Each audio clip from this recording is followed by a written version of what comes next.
97.5, the Fanatic, Philadelphia. Good afternoon, everybody, on this Friday. Good afternoon.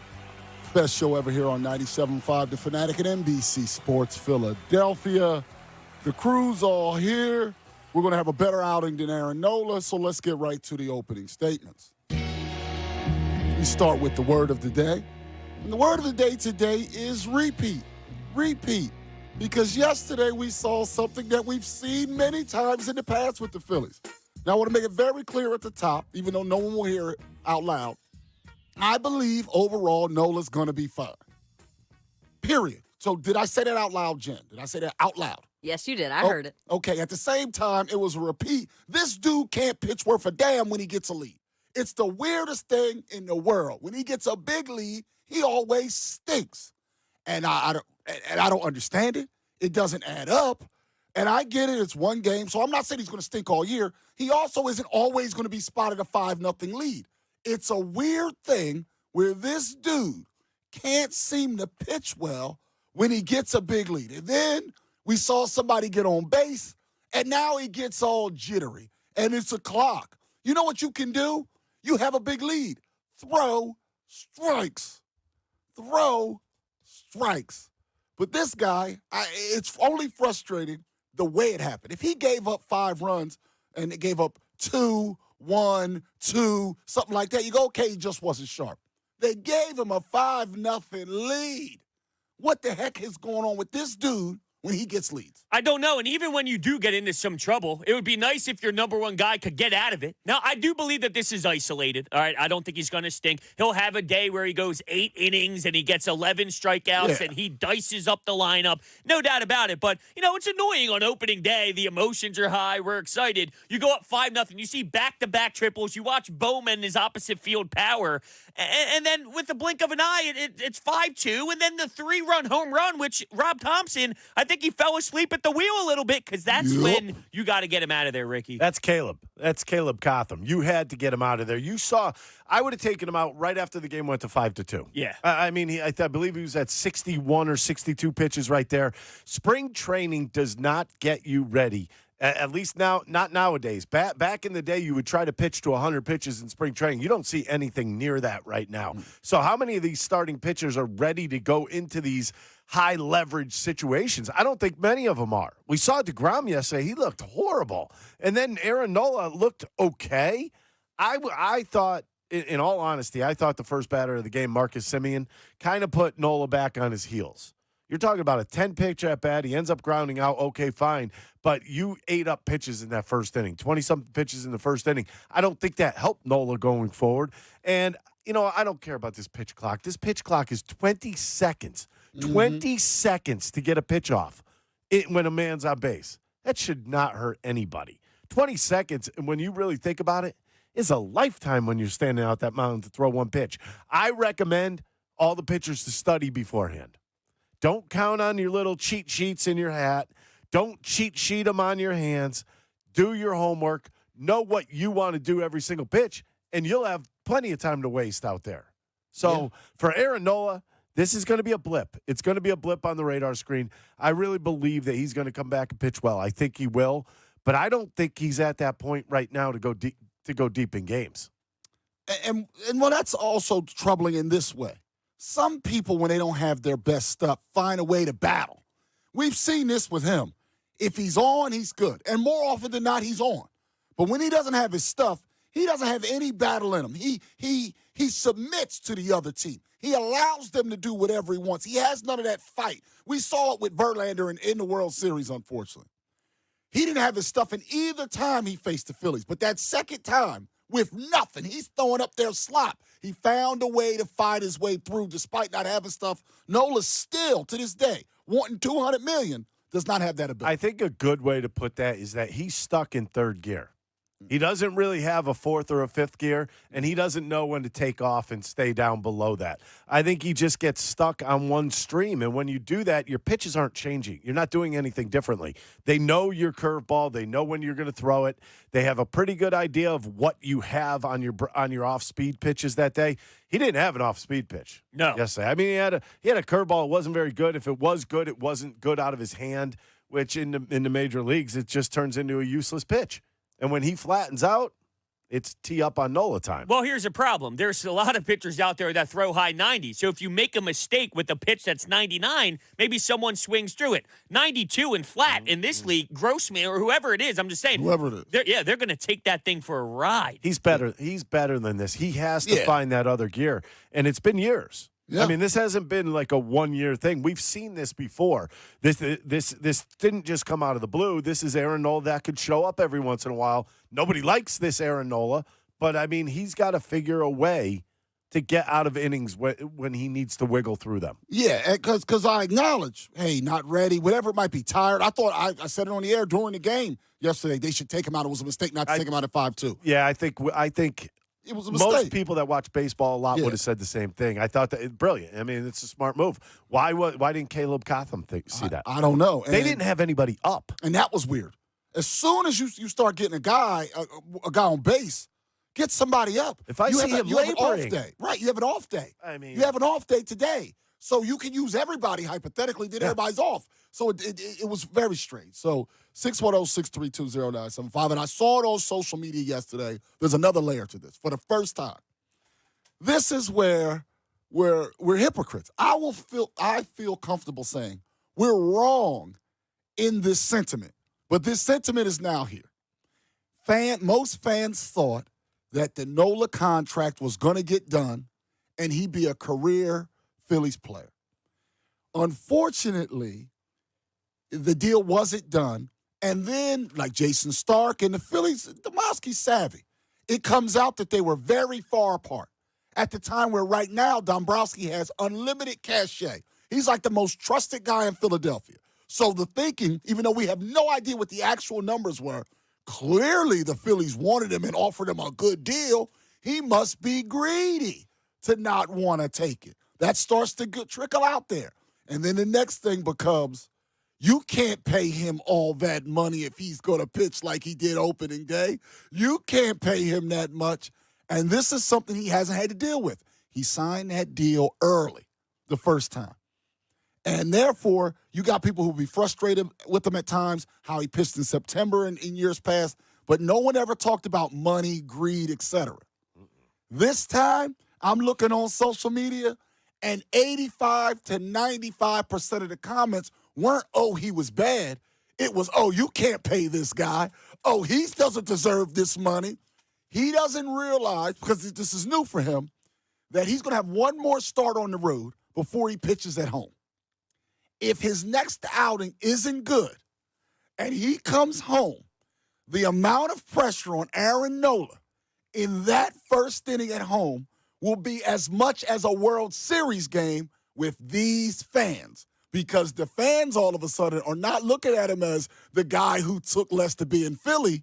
He's now the greedy guy who wants $200 million, and he can't even beat the Texas Rangers. With a 5-0 lead. And I'm wondering if he's prepared for this sentiment. You're absolutely right, because I used to defend Aaron Nola last year with a couple of my friends who hated him and despised him. I'm like, hey, calm down. But what I would use is, you're only paying him $16 million. Right. Or look at the friendly contract that he's on right now. That's out the window at this point. Right. And it is going to be intense. If he goes out there at Citizens Bank Park after a couple slip-ups, it's going to be a hostile environment. And look, I don't know Aaron Nola personally, but is it fair to say that, there's been some times when it was deep into a season where maybe it was a little fragile by him? I don't know how he's going to be able to handle this. I hope he is ready, because it's a different beast. Well, last year was the first year that there was all that talk of him late in the season. He showed up late in the season last year. He did. I get that part. I still think this is just a blip. I think it's going to be something that he could get over and he's going to move on from.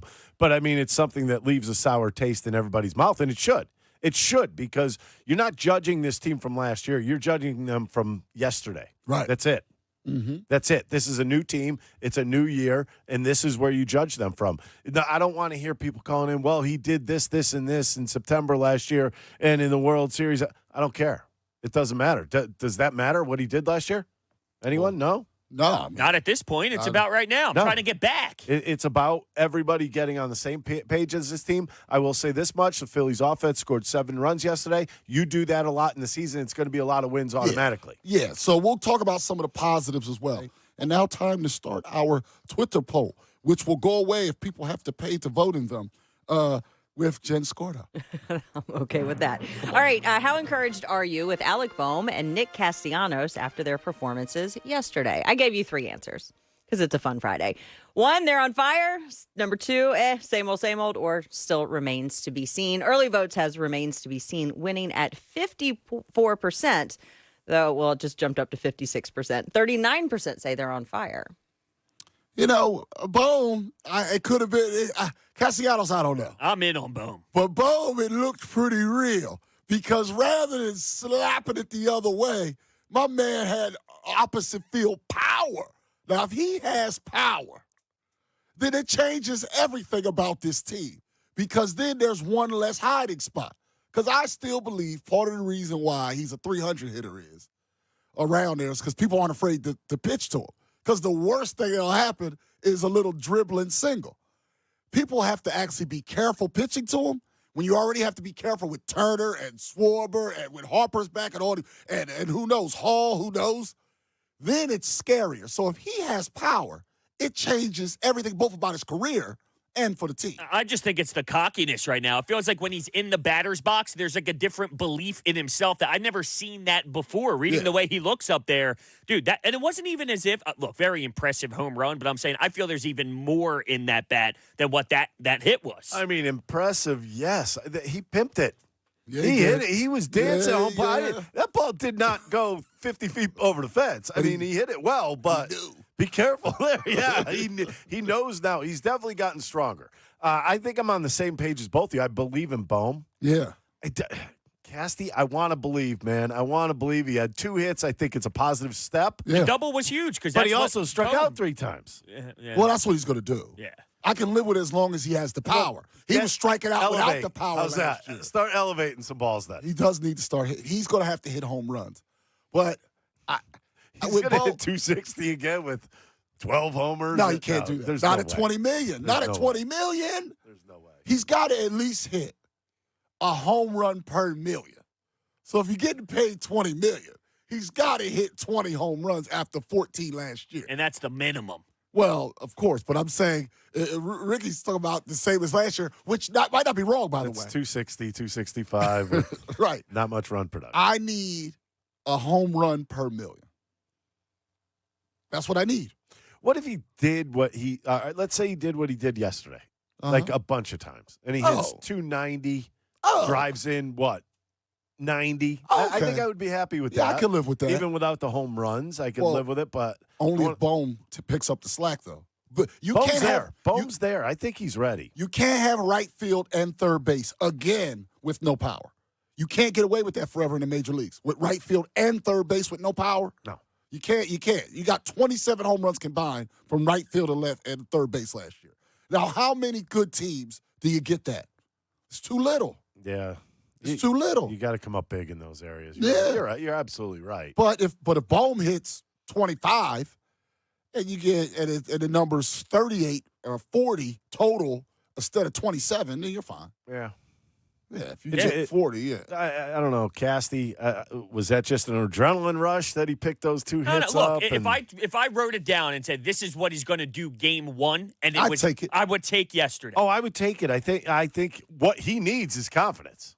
Yeah. So anything, I mean, he gets a couple more hits on this road trip. If he comes back with 5-6 hits on the road trip, I think he'll be ready to fly. Yeah, it's a good start for sure. Here's why the Nola thing's annoying. Let's say, hey, Jen, could you leave the studio, go get Dylan real fast? And then you left to get Dylan. Mm-hmm. Then when you came back, I said, actually, could you send Dylan back and go get Chuck? Okay. And then you came back and was like, actually, instead go get Haley. Oh, wait, come back, go get Joe Bell. Mm-hmm. And then now you kept going back. You'd be annoyed, right? Yeah. You keep on doing it. That's what it feels like with Nola. It's not, you're feeling good, you're having a good day, and then he does it in a way that's more annoying. Like, let's say it was 5-3 instead of 5-0, and then he gives up 2 more runs. It's the same numbers, but it hits you different than when your team's up 5-0, and then he leads the way to giving up 9 runs in an inning. You're never going to be perfect, but how about when you allow the double to happen with bases loaded and now it's 5-2? Don't allow a 3-run shot. Get out of the inning then. You're going to allow some runs. But at some point, you got to have a backbone and realize I got to get out of this jam so we can still have a 3-run lead. And it's my opening day start here. You can pluck me after this inning's over, but have your teammates back. It never happens. I hope he way. doesn't use this pitch clock thing. Well, he's going to. You can't. He's going you cannot. to. This is the new game. Yeah. And maybe that's why Dombrowski wouldn't have gone higher on the number. Yeah, this dude's not going to be able to live in this. Well, that was a bad time for him to ask for a lot of money. Yeah, it was. Now it was. It's going to be a bad time for him to ask a lot of money. If he can't make this adjustment, no team's going to give him the $200 million contract he allegedly wants. And don't tell me it's hard because, I'm not saying that it's not hard, but I'm watching other players yesterday, and they're dominating Garrett just Cole. fine. Garrett Cole goes 6 innings, 11 strikeouts. Damn Ohtani. Yeah, Ohtani. That Yankee game, by the way, had, 19 strikeouts in it. Yeah. Out of the 27 or 24 outs. Yeah, so don't tell me. And also, you were at spring training. He was there. It wasn't like he was out or whatever. Were you doing the work to get used to it or not? Was he doing to get used to the clock? Were you doing the work in spring training to get ready or not? Was he out there enough? I mean, my guess would be no. There's a lot of places you could throw blame on this. My guess would be no, Ty. Here's why. I think Ricky was kind of saying this before we started. Spring training now, are they preparing him to be ready for that? And is he going to say, I'm not, you got to make sure opening day you are prepared the best you can. I don't know if the organization and himself put him in the best position possible to succeed with the new rules, and even if it's just getting your arm ready with the throws you need in spring training. I just think the preparation should be easy for this. It probably should be. I'm not even talking about him throwing 100 pitches. I'm saying the clock existed in spring training. Yes. You got to get used to the clock.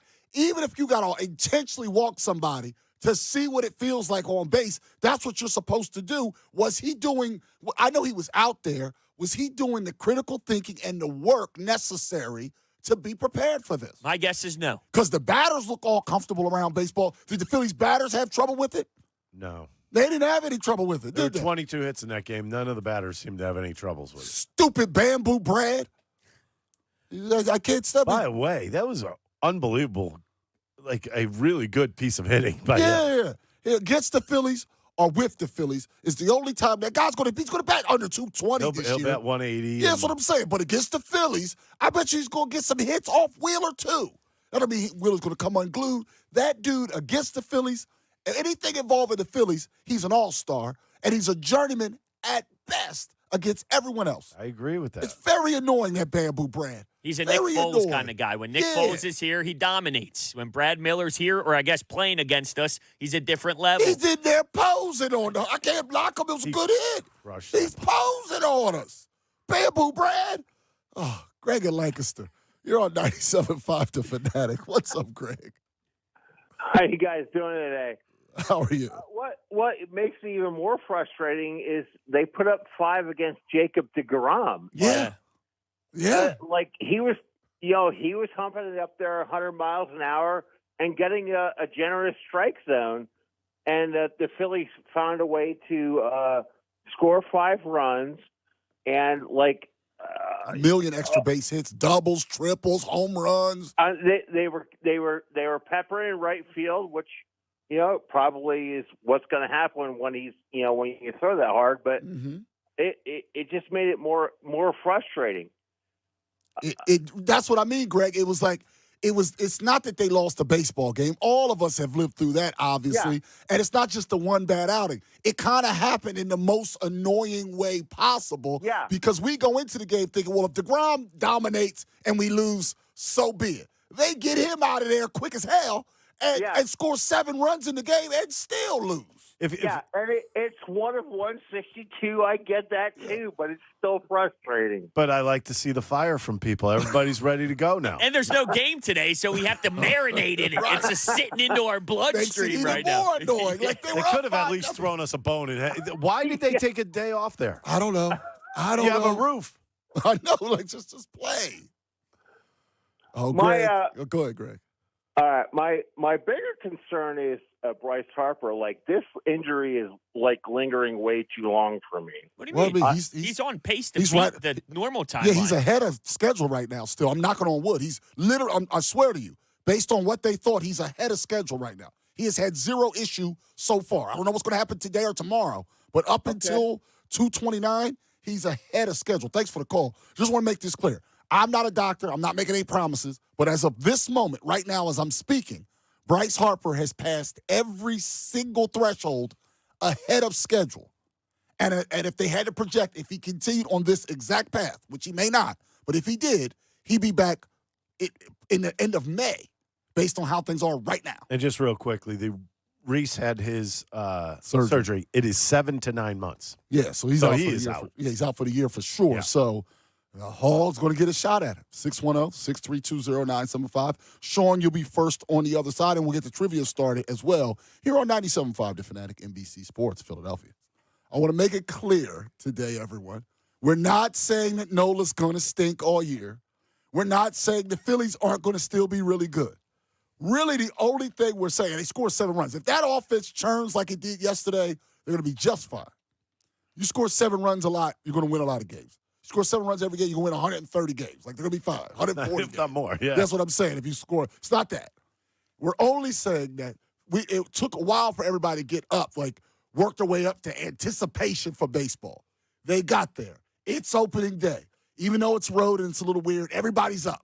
They get a 5-0 lead, and everybody is like, oh, my goodness, this is great, fantastic, ace on the mound, in quotes, and then you end up giving up 9 runs in 1 inning. You know what it's like? You know what that game is like? You're at a bar partying with a bunch of people, having a great time, and up until the 4th inning, bottom of the 4th comes along, you turn, and somebody kicks you right in the you-know-what. Yeah. That's what it felt like. That's what we're talking about. And it's Nola again with a lead. It's a weird thing.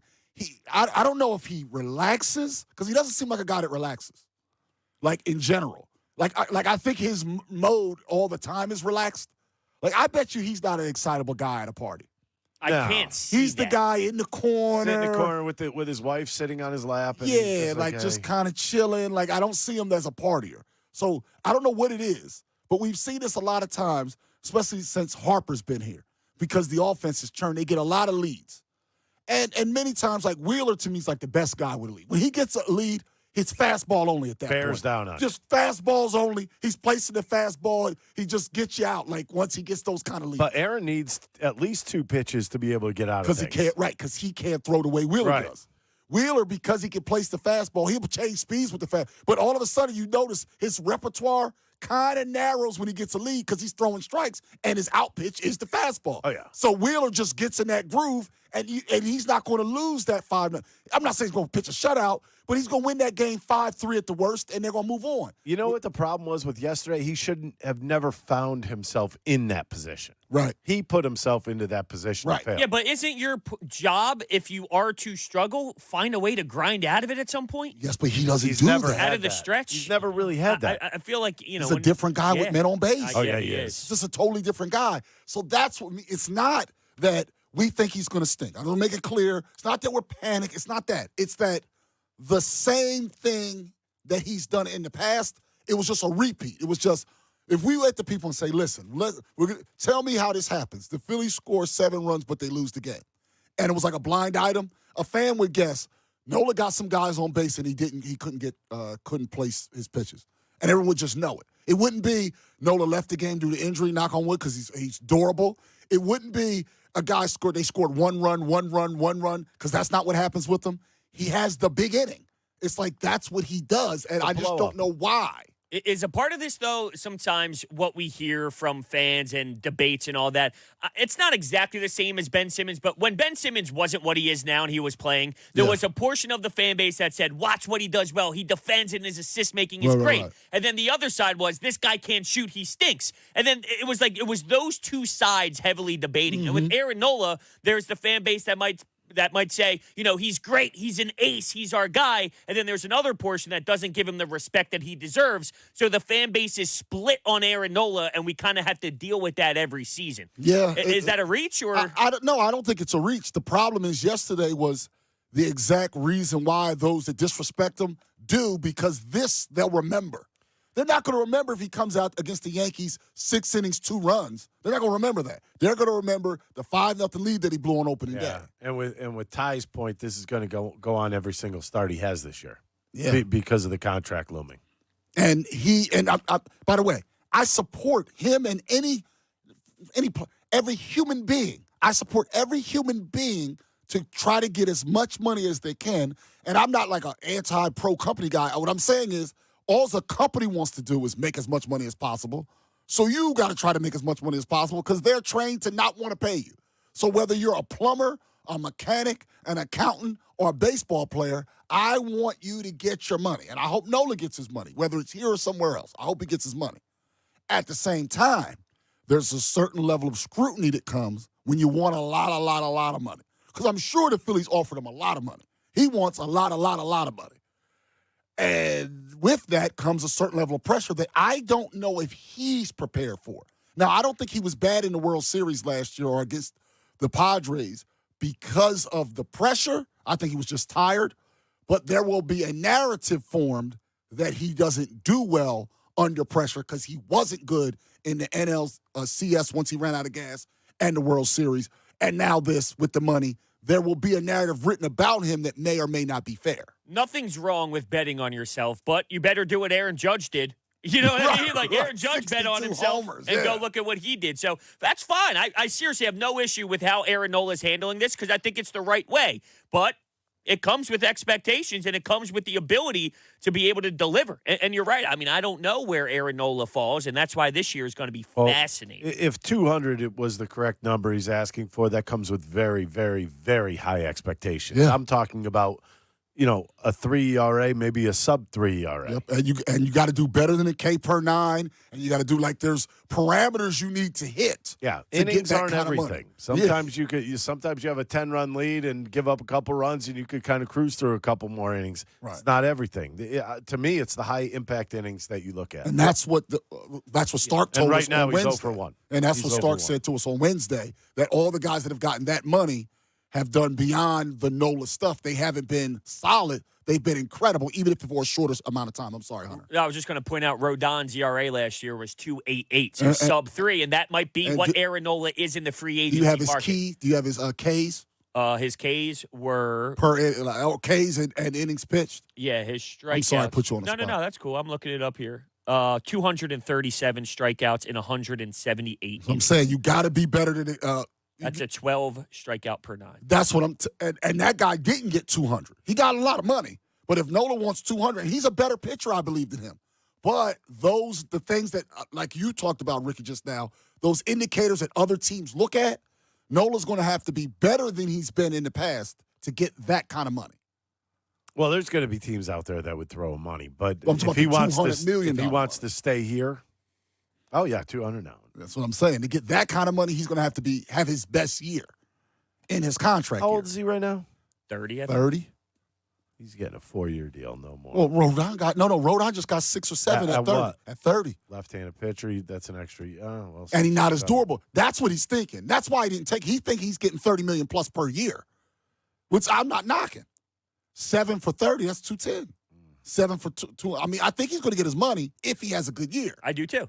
But the pressure, I'm just going to be interested in at home. The first time he struggles, because I think the level of boo, because he's been booed at home before. It's not like, but the level of boo, maybe even somebody like Jen Scardo might be booing him. And you don't ever boo. I don't boo. I'm not a booer. You're not going to boo. If you're at the game, you and your crew, so you got a whole row, because you got all these millions of friends. And then, here it comes. We'll get the show on right now. And you... And he goes 2 innings, 8 runs with you and the whole crew. You've had a few Miller Lights?